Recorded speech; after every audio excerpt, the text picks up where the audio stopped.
Un jour, Fotis arriva en courant, tout excité et agité, et m'annonça que sa maîtresse, devant la nuit même, n'ayant pu pousser ses amours par d'autres recettes, s'emplumer, se faire oiseau et s'envoler vers sa bien-aimée, j'avais à prendre mes dispositions pour observer en toute sécurité cette opération majeure. Et de fait, vers la première veille de la nuit, elle me conduisit silencieusement sur la pointe des pieds jusqu'au fameux atelier tout en haut et m'invita à regarder par une fente de la porte ce qui s'y passait. C'est ainsi que je vis Pamphilé, ayant d'abord dépouillé tous ses vêtements, tirer une série de petites boîtes d'un coffret où elle les serrait, en choisir une, ôter son couvercle, y prendre de la pommade au creux de ses paumes, s'en oindre et frictionner longuement toutes les parties du corps, de la matrice des ongles à la racine des cheveux.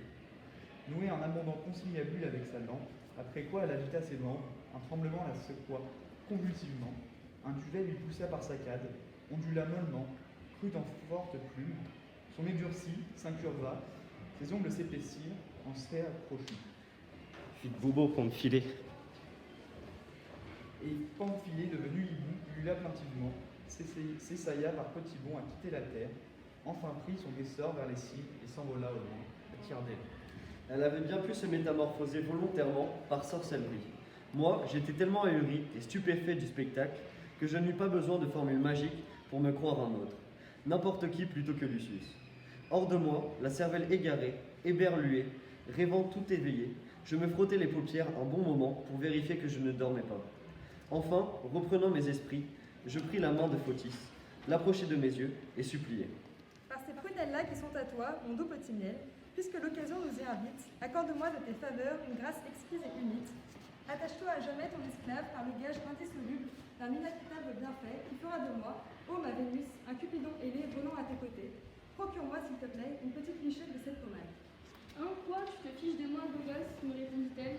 Tu voudrais me forcer à me flanquer moi-même la pioche dans le pied? Déjà que sans elle, j'ai du mal à l'empêcher d'aller courir les garces de Thessalie. S'il lui en pousse, j'irai le chercher. Je le verrai quand? Puissent les dieux du ciel, protestai-je, eussé-je fidèle factotum, ou joyeux porte-foudre du souverain Jupiter, et quelque noblement empeiné que je fusse, parcouru du vol sublime de l'aigle les espaces célestes tout entiers, m'épargner d'être assez scélérat pour oublier le chemin de mon petit nid. Par ta chevelure, ce doux chignon noué qui tient mon âme au lien, je te le jure, nul n'est plus aimé que moi que ma Fotis. Et d'ailleurs, j'y pense, une fois changé par la pommade dans ce genre d'oiseau, j'aurais intérêt à me tenir au large des habitations.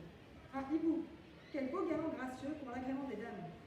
Avec ça, quand ces oiseaux de nuit entrent dans les maisons, on fait des pieds et des mains pour les attraper, on les cloue aux portes et on les laisse exposer pour que leur crucifixion exorcise les calamités promises à la famille par leur vol d'exécrables augures.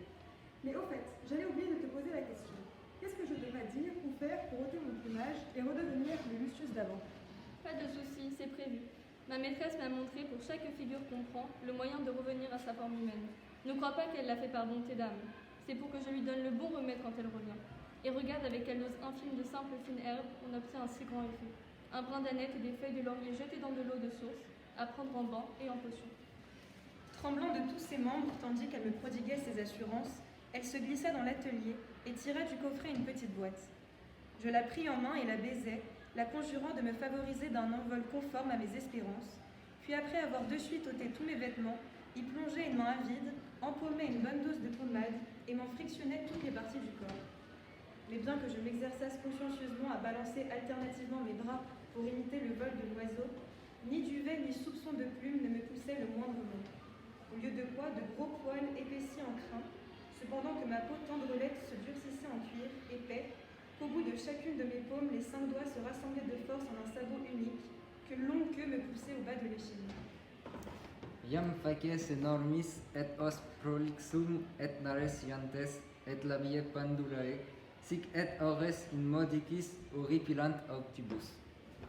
Après quoi ma face élargie, mes narines baies, mes lèvres pendouillent, mes oreilles se hérissent de poils et s'allongent démesurément.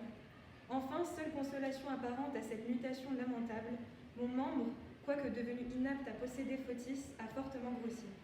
Inventoriant un par un les irréparables outrages infligés à mon corps, me découvrant âne et non oiseau, pestant in petto contre Fotis, mais n'ayant déjà plus les mots ni les gestes d'un homme, je n'eus d'autre ressource que de couler vers elle un œil humide et oblique, et de l'implorer muettement, la lippe pendante. À peine m'eut-elle vue-t-elle, elle se frappa violemment le visage de ses mains en criant. Ocisa sum misera. Malheur, je suis morte. Je tremblais, j'étais pressée, j'ai fait un faux geste. Les boîtes étaient pareilles, je me suis trompée. Mais bon, pour cette transformation-là, le remède, il n'y a qu'à se baisser pour le ramasser. Tu broutes simplement des roses et tu sors de suite de ta peau d'âne pour rentrer dans celle de mon Lucius, comme avant. Si seulement hier au soir j'avais préparé des guirlandes comme d'habitude, je n'aurais même pas eu la nuit à t'attendre. Demain, à la première heure, tu auras ton remède sans faute.